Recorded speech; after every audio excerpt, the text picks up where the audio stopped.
Hoje em dia, existem inúmeras maneiras de você proteger a sua carteira de investimentos. E, na minha opinião, investir em Bitcoin ou em alguma outra criptomoeda que você prefira é uma das maneiras mais eficientes de você fazer isso. E no vídeo de hoje eu quero te falar exatamente o que é o Bitcoin e te mostrar que ele é muito mais do que simplesmente um ativo de volatilidade muito alta e que poderia ter te deixado milionário alguns anos atrás. A revolução trazida pelas criptomoedas vai muito além do mercado financeiro e é justamente por isso que ela é uma proteção tão boa para o seu portfólio. Porque elas são capazes de mudar não só a maneira como você investe o seu dinheiro, mas também como você faz qualquer transação que envolva algum valor financeiro. Então, para começo de conversa, vamos entender o que é esse raio desse Bitcoin. Então já arrebenta esse botão de like aí embaixo e vem comigo para esse vídeo. Primeiro de tudo, você precisa entender que o Bitcoin é uma moeda, assim como o real, como o dólar, como o euro.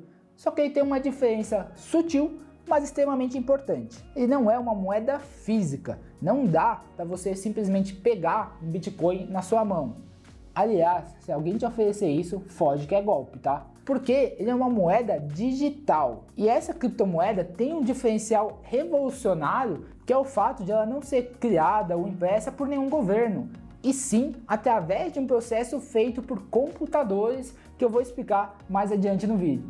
O que eu quero que você entenda agora é que o Bitcoin é uma moeda que foi criada para ser um dinheiro peer-to-peer, ou seja, pessoa para pessoa, eliminando a figura do intermediário bancário que existe atualmente nessa transação. Pensa comigo, quando você vai fazer uma transferência eletrônica de dinheiro para alguém, você faz isso através de algum banco, né? Você manda uma TED geralmente. E é o banco responsável por registrar e assegurar que essa transação aconteça da maneira como deveria. Que o dinheiro saia mesmo da sua conta, né, da conta certa, e vá para a conta que ele deveria ir, para a conta da pessoa ou da empresa para quem você está transferindo o seu dinheiro. O Bitcoin ele foi criado justamente para eliminar essa figura do banco que intermedia essa transação e, consequentemente, impedir que os governos tenham acesso a todos os registros do dinheiro, sobre o dinheiro, né? Para quem está mandando dinheiro para quem está pagando o quê. Hoje os governos têm acesso a tudo isso porque eles simplesmente podem pedir isso para os bancos. Com o Bitcoin isso não é mais possível, né? Os governos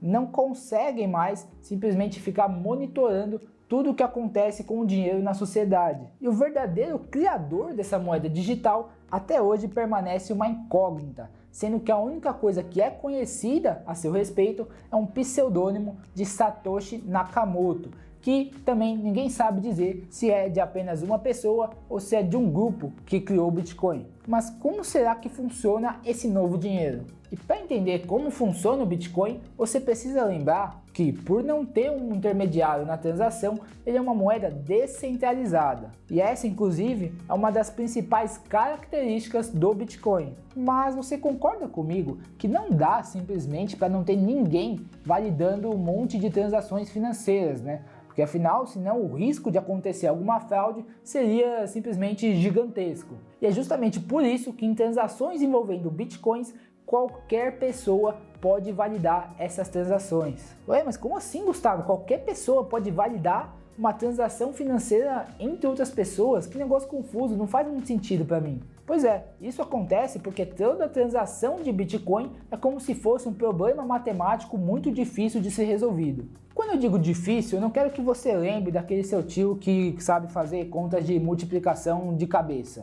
Quando eu falo difícil, eu estou dizendo matemática em um nível que é difícil até para computadores comuns conseguirem resolver. E é por isso que é necessário um computador muito potente para conseguir resolver esses problemas e validar as transações feitas com Bitcoin. Ah, então já sei, é só eu pegar aquele computador gamer que o meu primo usa para jogar Counter-Strike e League of Legends então, né? Também não. Geralmente os computadores usados para resolver esses problemas e validar essas transações fazem apenas isso, né? São computadores especiais. E aí deve estar passando pela sua cabeça: pô, mas por que alguém ia querer ter um computador especial só para validar transações de outras pessoas? E a resposta para sua pergunta é porque existe uma recompensa para quem valida essas transações de bitcoins. E ela é paga justamente em, adivinhe, bitcoins. E essa que é a chamada mineração de bitcoins. tem um computador muito poderoso resolvendo problemas matemáticos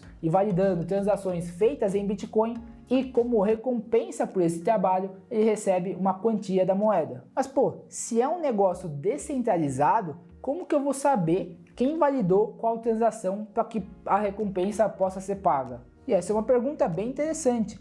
E o negócio é que toda vez que uma dessas transações é validada, é gerado um código que é o chamado Proof of Work, ou se a gente traduzir para o português, é a prova de trabalho, que é basicamente um comprovante de que determinado computador validou aquela transação.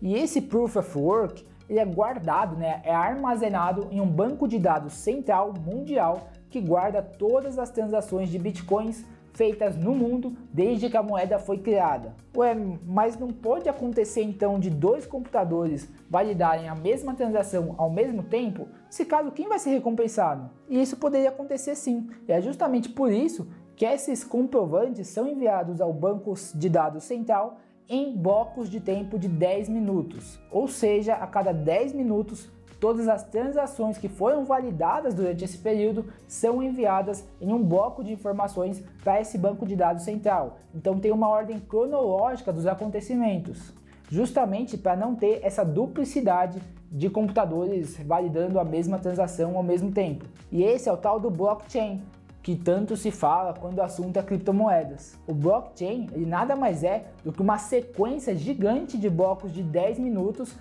contendo todas as transações feitas com Bitcoin desde a criação dessa moeda. E para garantir a ordem desse negócio, desse tanto de informação, todos os blockchains, além de conter todos os Proof of Work gerados nos últimos 10 minutos, contém também uma referência ao bloco anterior. E isso serve para a gente conseguir garantir a sequência certa, a sequência cronológica correta de cada um dos blocos. E a sacada aqui é que o grande impacto que o blockchain pode causar no mundo inteiro não está restrito ao ambiente das criptomoedas. Ele poderia ser usado para eliminar intermediários em transações de praticamente qualquer coisa. Pense o seguinte, quando você vai comprar uma passagem de avião, por exemplo, existem inúmeros sites e companhias de viagem que fazem essa intermediação entre você e a companhia aérea que está vendendo a passagem. E uma vez que você reserva um assento em um avião da companhia A, por exemplo, todos esses sites, empresas e agências de viagem precisam ser avisados que você reservou aquele assento para que ele não seja mais disponibilizado para outras pessoas. O que pode acabar sendo um processo bem demorado e pode inclusive acontecer erros por conta de desinformação, de desencontro de informação entre essas partes. Através do uso do blockchain, todas as passagens disponíveis poderiam ser armazenadas em um banco de dados central, e aí quando você fosse lá e reservasse um determinado assento, essa informação já estaria automaticamente disponível para todo mundo que quisesse acessar. Então não precisaria passar por diversos intermediários.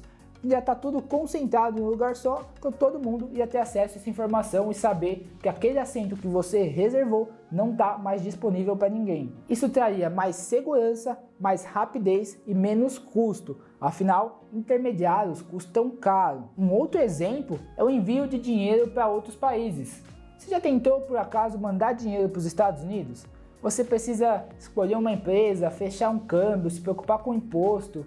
Tem toda uma dor de cabeça e uma burocracia que você precisa se preocupar quando você quer fazer uma operação assim. Agora, se você quiser transferir bitcoins para uma pessoa que esteja em qualquer lugar do mundo, a única coisa que você precisa é ter o código de identificador da carteira digital dessa pessoa, e aí em poucos minutos os seus bitcoins vão ser transferidos e aí a pessoa vai receber lá de qualquer país que ela esteja, sem burocracia nenhuma. Outro ponto muito importante dessa criptomoeda que reforça o meu investimento nela é que, por não ser registrado por nenhum governo, ela está simplesmente imune a qualquer porcaria aí que os políticos possam fazer. Não dá para o governo inflacionar a moeda ou simplesmente sequestrar o meu dinheiro, como já aconteceu aí em alguns países. Quanto à inflação, o Bitcoin pode até ser considerado uma moeda deflacionária, porque afinal de contas ele é uma moeda que tem uma quantidade finita. Só podem existir no máximo, no mundo inteiro,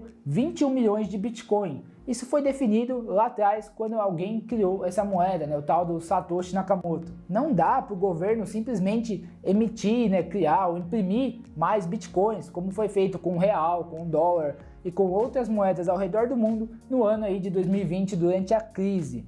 Nesse quesito, o Bitcoin se assemelha a um metal precioso, como o ouro, por exemplo, que é justamente outro ponto que contribui para que ambos esses ativos possam ser usados como proteção no seu portfólio de investimentos. Mas, como tudo na vida, nem tudo são flores quando o assunto é Bitcoin. Dadas todas essas características que eu falei sobre a moeda, as transações envolvendo o Bitcoin acabam tendo um nível de privacidade muito alto, o que é bom para as pessoas de bem, né? Mas infelizmente também dá muito espaço para as pessoas mal intencionadas que querem encobrir os rastros aí de um potencial dinheiro sujo, como acontece muitas vezes no mercado negro ou em transações feitas na Deep Web, por exemplo. Além de que, como ainda é um ativo pouco conhecido e muito pouco entendido por grande parte da população mundial, isso acaba abrindo espaço para golpistas que se aproveitam da ingenuidade das pessoas para criar falcatruas e esquemas de pirâmide financeira, geralmente prometendo ganhos muito rápidos. Então, se alguém te oferecer alguma coisa desse tipo,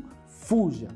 E eu espero que você saia daqui desse vídeo entendendo um pouco mais sobre Bitcoin e sobre os motivos que tornam esse ativo um bom investimento para você considerar para sua carteira. Mas lembre que isso não é uma recomendação de investimento e que o Bitcoin é um ativo que tem uma volatilidade muito alta. Então, caso você queira investir nessa criptomoeda, você precisa calibrar o tamanho da sua posição, alguma coisa que você aguente, né? Lembra nesse momento do seu perfil de investidor. E lembra principalmente que o intuito desse investimento não é ficar milionário investindo em Bitcoin. Essa onda já passou. Quem conseguiu surfar esse movimento, conseguiu. Quem não conseguiu, não espere que ele vá se repetir na mesma intensidade. Na minha opinião, a principal função dessa criptomoeda na sua carteira de investimentos é a de te proteger. E se depois de todo esse conteúdo que eu te passei aqui, você ainda não deixou seu like no vídeo, aproveita esse momento, arrebenta esse botão de joinha aí embaixo e se inscreve no canal. Um grande abraço, eu te vejo no próximo vídeo.